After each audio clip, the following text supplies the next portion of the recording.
Hi guys, so for today's video natin, ang isi-share naman namin sa inyo ay kung paano ba natin ma-open itong SmartBro Home Wi-Fi FX ID5L gamit lamang po yung ating smartphone. Okay, so tutok lamang po kayo sa video ito para sa kabuuang tutorial.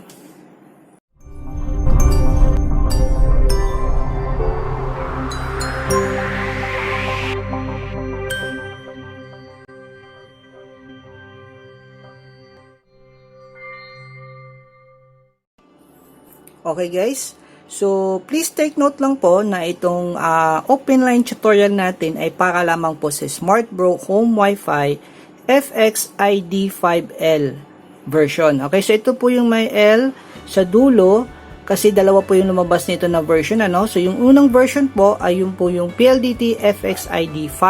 Okay, so kung yung model po ng inyong modem ay FX ID5, yun po yung may logo na PLDT dito. Unfortunately, baka hindi po ito gumana itong open line tutorial natin. Okay, so ito po ay para lamang sa SmartBro na logo, and then yung version niya ay yung model version niya ay yung FXID5L, yung may L na po sa dulo. Okay, so una, sa ating smartphone po, be sure na yung ating smartphone ay connected po mismo sa ating modem, So yung Wi-Fi connection nyo po dapat guys, ay be sure po ay connected po diretso sa FXID5L nyo na modem. Okay? And then second, kailangan nyo ng application dito, yung text editor app. So itong text editor app po, ay madadownload nyo po yan guys sa Play Store ng libre lang.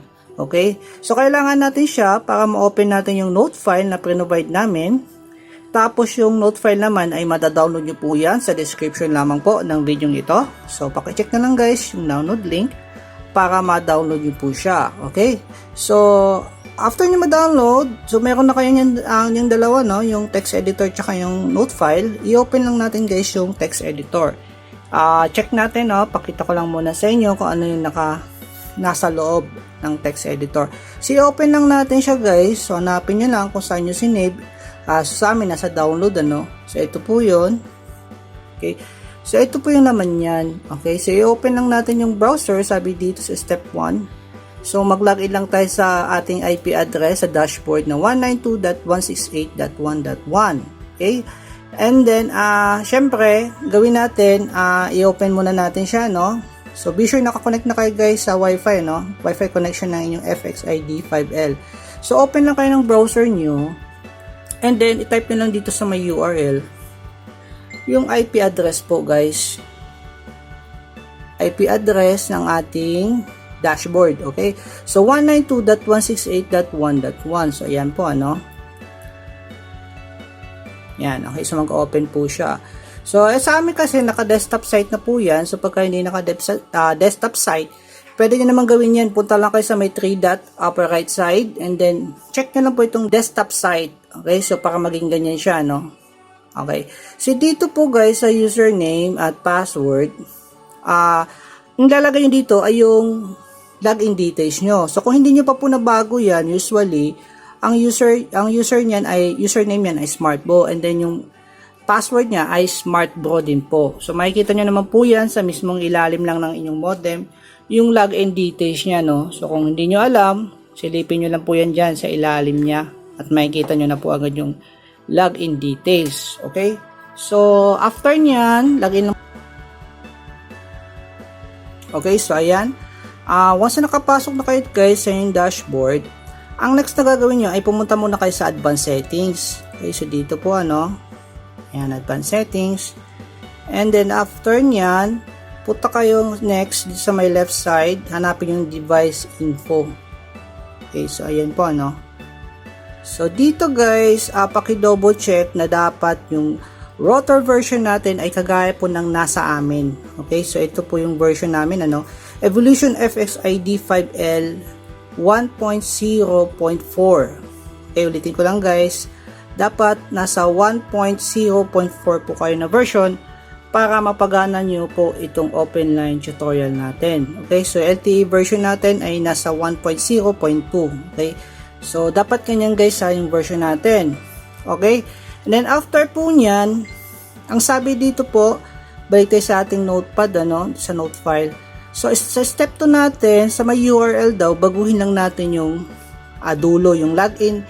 Gagawin lang natin siyang body settings _ simlock.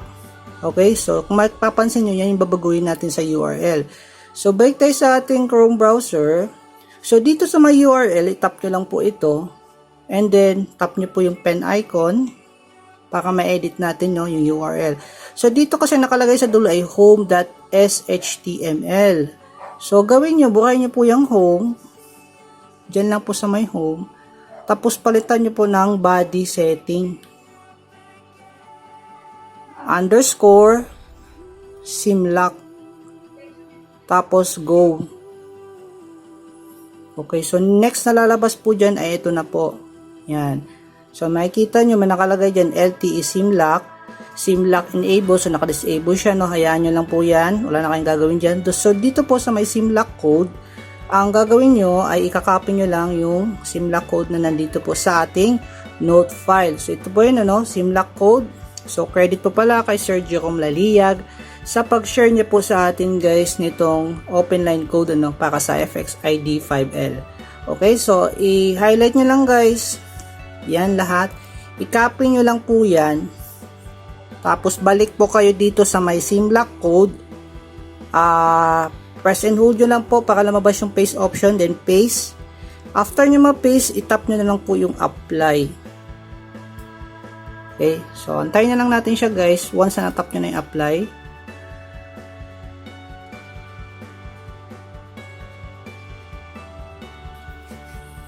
Okay, so once na successful, guys, magbo-boot po yung inyong router, ano? So kung mapansin nyo po, yung ating modem ay nag-reboot po siya. Okay, so yun po yung palatandaan na successful po yung ating pag-open line, ano? So antayin nyo lang, guys, na mag-login ulit siya, no? So tingnan natin maya-maya kung magkakasignal na po siya dito, ano? So kung makikita nyo kasi nawala, so possible nag-reboot yung ating modem. So, antayin lang natin siya maya-maya, guys.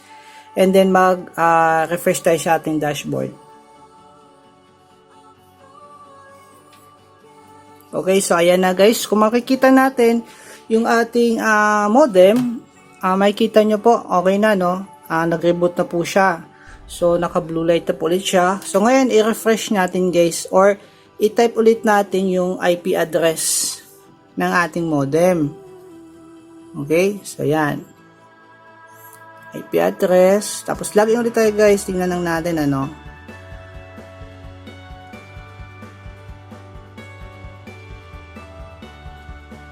Okay. So ayan, no. May signal pa rin naman tayo. So, ibig sabihin, okay yung pag-open line natin, ano. So, ang gagawin natin next ay ilalagay po natin itong D2 SIM. Okay. So, ito yung ilalagay gagamitin natin para ma-check natin kung talagang open line na siya, no? So, kabit natin siya. Ang gawin natin, i-turn off muna natin to. Okay, so, yun nga lang, guys. Gusto ko lang disclaimer lang po na pag ginawa natin tong tutorial natin at nagpalit kayo ng ibang SIM, automatic po mabuvoid yung warranty ng ating SmartBro FXID5, ano? So, take at your own risk po, guys. So, gawin natin, tanggalin natin to, yung SIM, tapos palitan lang natin siya.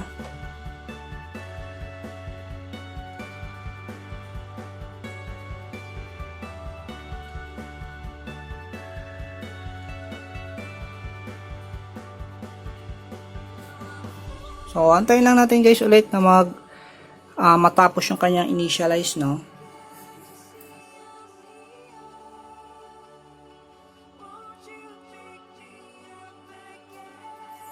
Okay, so yan, kung makikita natin, guys, may signal na tayo, no? Naka-blue light na po, ano, yung lahat ng ating icon. So, gawin natin, guys, i-refresh natin yung ating dashboard. Okay, so na-log out tayo.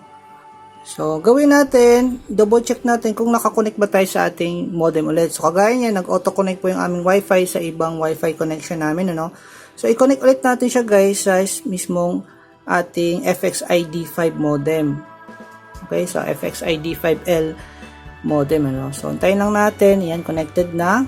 And then, balik tayo sa ating Chrome browser. So, i-refresh natin siya ulit. Okay, so login natin ulit guys.